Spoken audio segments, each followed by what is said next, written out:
سلام كمي تزنحو كبرات تختاتلتنا ازي حبرت ميديايو نزي ساعات زحرنا يوم حدش زيناتات حيزنا متينا لنا وانا وزخونو زيناتاتنا بقوانو نخبصحكم حدش تزخونكم سبسكرايب مقبار اي ترسعو شير لايك بمقبارون كتات تبابعنا بخبري بمعدام فلما كاندر استاتو مقلتي جنرال ود وردن زقارب متقوعتا نبلصقنان سقمتي سودان قابل علي اثيوبيا تግራይ عرسه ፖለቲካዊ ለውጥ ንኽትገብር زقارب متقوعتا ወታደራው سقمتي اب مقله بلصقنا اب دبوب تግራይ دبداب متقعت درون ابلعلي ارم 7 اواج حوحت نحيلتات صمدو كبراتن كبراننا نايزيومن ناي كالوت بركت زبلو معبالتاتن كنكافلكم مينا كتكتاتلونا بخبرنا عدمكم حزز ترخبه سبر زينا كم زحبرو دبوب تግራይ ከባቢታት ጥሙጋ ሕዝውን በብልጽግና ይድብደባ ከም ዘለዋ ተሓቢሩ ካብ ፍልፍላት ተረኸበ ሓበሬታ ከም ዝገልጾ ብልጽግና ኣብዚ ሰሙን እዚ ብዘካየዶ ደብዳቤ መድፍዕ ኣብ ልዕሊ ክልተ ሰባት ጉዳት ከም ዘብጽሐ ብእዋኑ ዝተጸብጸበ እንትኸውን ሕዝውን ሓድሽ ደብዳቤ ከም ዝቐጸለ ኢትዮ ኒውስ ሒዛቶ ዝወጸት ሓበሬታ የረድእ እቲ ሕዝብ ብልጽግና ኣብ ከባቢታት ጥሙጋ ዝካየድ ዘሎ ደብዳቤ ዘብጽሐ ጉዳት ብዝምልከት ክሳብ ሕዚ ሓበሬታ ዘይተረኸበ እንትኸውን ብመንግስታዊ ሚድያታት ትግራይ ይኹን ብሚድያታት ብልጽግና ዛጊድ ሽፋን ከም ዘይረኸበ ተፈሊጡሎ ብልጽግና ዘለዎ ኣጽዋራት ተኣማሚኑ ንትግራይ ጎቲቱ ናብ ጦርነት ንኽእትዋ ዝገብሮ ዘሎ ትንኮሳታት ከቢድ ዋጋ ከም ዘኽፍሎ ዝገለጹ ፍልፍላትና ጀነራል ኣበባውን ናይ ክልል ኣምሓራ ናይ ቤት ምክሪ ኣባልን እውን ናብ ምዕራብ ትግራይ ብምምራሕ ብልጽግና ኣብ ልዕሊ ትግራይ መጥቃዕትን ምኽፋት ከም ዝተዳለወ ገሊጾም ኣለዉ እዚ ከም ዝናሃለወ ብሰላማዊ መንገዲ ስልጣኑ ንኸረክብ ዝተሓተተን ፍቃደኛ ዘይኮነን ጀነራል ወዲ ወረደ ሎሚ መግለጺ ከም ዝሃበ ተሓቢሩ ጀነራል ወዲ ወረደ ካብ ብልጽግና ዝተዋሃቦ ስልጣን ተኣማሚኑ አነ ኣብ ስልጣን ዘለኹ ብምባል ነቲ ኣብ ትግራይ ስልጣን ሒዙ ዘሎ ብዶክተር ደብረጽዮን ዝምራሕ መንግስቲ ትግራይ እውን ዘይሕጋዊ ጉጅለ ክብል ገሊጽዎሎ ጀነራል ወዲ ወረደ ናብ ቢሮ ከይኣቱ ዝተኸልኸለ እንትኸውን ኣብ ገዝኡ ኮይኑ ግና መግለጺ ኣውፅኡሎ ወዲ ወረደ ከምዚ ክብል ሓፂር መግለጺ ሂቡ ኣብዚ ቀረባ መዓልታት ዝተፈጠረ ኩነታት ስዒቡ ክመጽእ ዝኽእል ሳዕቤን ጉድኣትን ምትራፍ እቲ ሽግር ብናይ ተጋሩ ልዝብን ሓበራዊ ምርድዳእን ክፍታሕ ንዝቐረበ ጻውዒት ንጎድኒ ብምግዳፍ ተመሪጸ ዝብል ኣካል ሎሚ ሚያዝያ 30 2018 ዓመተ ምህረት ብናይ ጸጥታ አካላት ሓለዋ ተገይርሎም ኣብ መእከብ አዳራሽ ካቢኔ ግዝያዊ ምምሕዳር ትግራይ ናይ ካቢኔ ኣኼባ ጀሚሮም ኣለዉ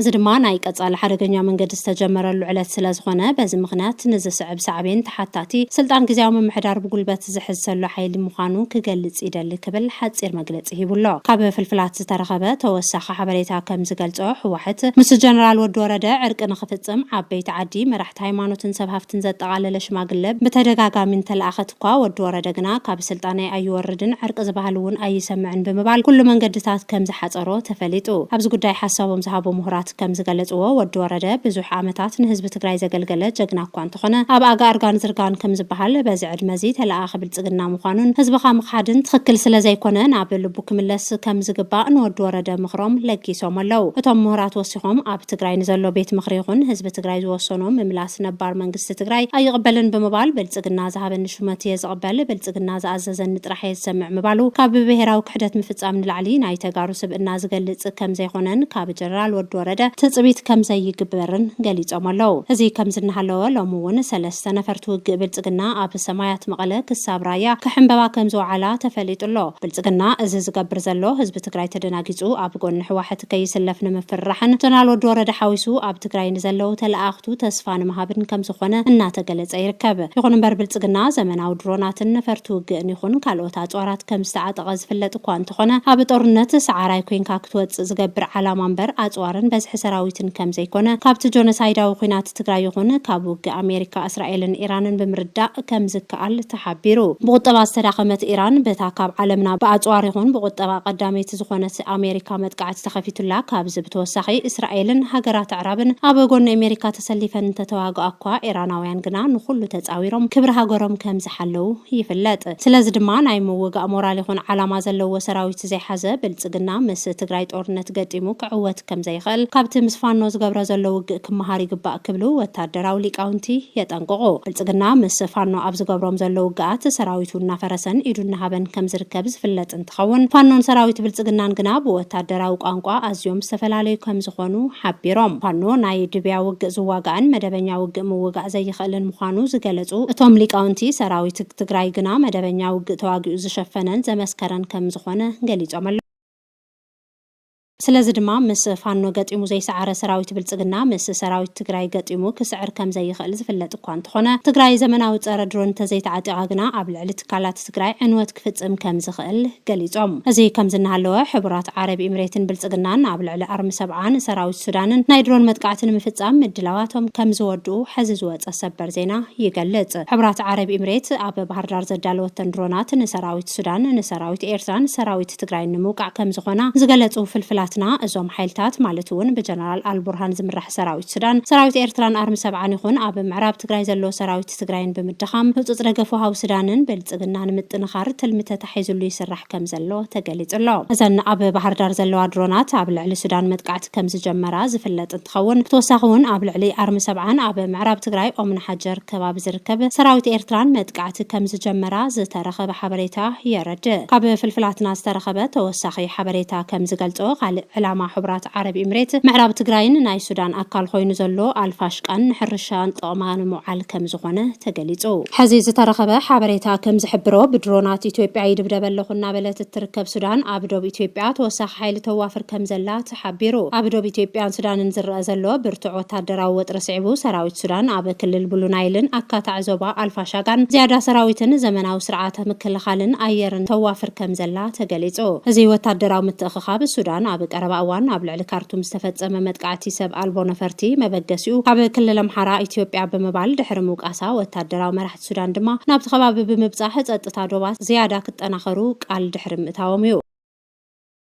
ኢትዮጵያ ነቲ ብሰብ ኣልቦ ነፈርቲ መጥቃዕቲ ዝቐረበ ክሲ መሰረት ኣልቦ ብምባል ብምንጻግ ተዋጋእቲ ወገናት ምስቲ ኣብ ሱዳን ዝካየድ ዘሎ ኩናት ሕድሕድ ዘተኣሳስር ቃላት ክቁጠቡ ኣተሓሳሲባላ። እዚ ሓድሽ ወታደራዊ ስጉምቲ ኣብ ዶብ ኣልፋሸጋ ዳግማይ ወጥረ ቃጺሉሎ። ሱዳን ንሓይሊ ቅልጡፍ ደገፍ ኢትዮጵያ እናደገፈት እያ ኢላ ክትኸስስ እንተላ ኢትዮጵያ ድማ ሱዳን ነቲ ዝጸንሐ ኩነታት ጥሒሳ መሬት ኢትዮጵያ ወሪራ ትብል። ክልቴን ሃገራት ነቲ ጉዳይ ብሰላማዊ መንገዲ ክፈትሖ ከም ዘይደለያ እኳ እንተገለጻ ኣብዚ ቀረባ እዋን ዝተረኣየ ወታደራዊ ምትእኽኻብ ግና ኣብቲ ዞባ ዘሎ ወጥሪ ኣጋዲድዎሎ። بهزب زتلعلو حتوتات سناي من محدارن لمعاتن بقبو كملسون حبرتسب أب لمعات تتقام كخونن يقبا بيت مخري كتم عدقرات نخلت معلتات تتنحى أخي باب مكياد أفت أطمات المتات تشعت أوارحن انت قمقميو نازي استقلتا أب زوريا مريت زلو السرار حاكم محايشن زرعي زلو تقبارات ورا مريتن زي حقاو هنسات أبايتن دو بمبال تحتات النت كنقس مقبارون قزاكو وهابو كم زي يقبا فساتفت تبيت مخري آغان زيبام أفت أطمام مدبات منقستي تشعت أوارح استقمقملون كالوت ናይ ትኹረት ኣንፈታት ዝተቐመጠሉን ራብዓይ ዘበን መበል 40 ክልተን ስሩዕ ጉባኤ ቤት ምኽሪታ ከተማ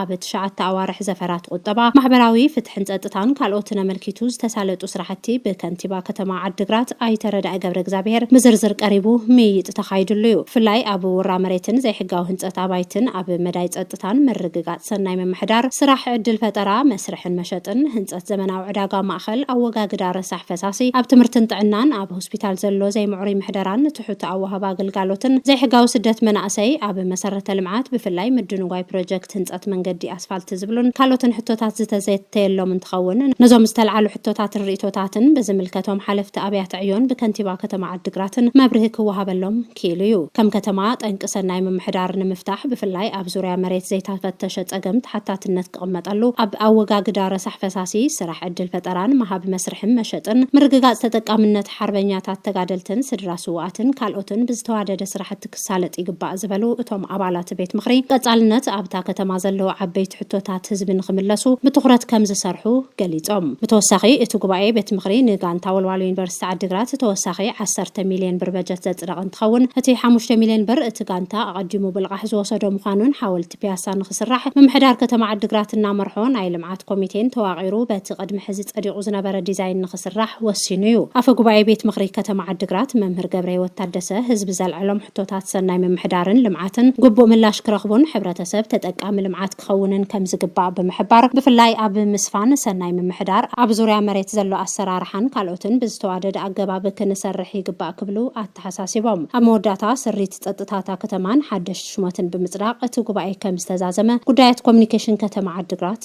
حبيرو كبرانان لو مزحزنا يوم حدشتن أقدستن حبريتاتات زيوم يمثلو نيروم أب قصالي بخالوت حدشتن أقدستن حبريتاتات كسابن رغب نشانلنا شير لايك سبسكرايب بمقبار بيتساب خنو